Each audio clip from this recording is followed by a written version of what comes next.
ମହୋଦଧିଜାର ଚରଣ ପଖାଡ଼େ ଦିଶୁଥାଏ ମନୋହର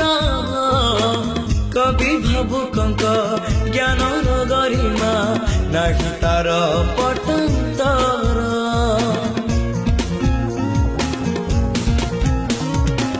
ମହୋଦଧିଜାର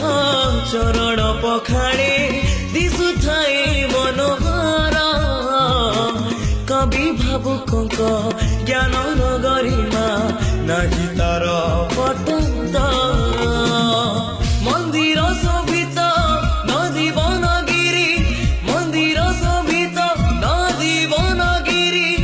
ইতিহাস সাক্ষী যার আম জিল্লা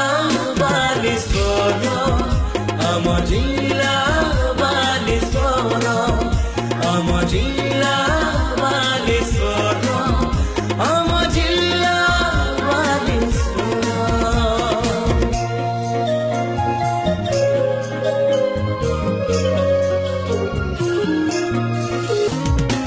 হে ফকির তুমি রচিল এ ধামে মুখে দেই নূয়া ভাষা সে ভাষা শাস্ত্রীয় মান্যতা পাইছি জানিছি সারা ওড়িশা ধন্য আম ভাষা ভাগ্যবান আমি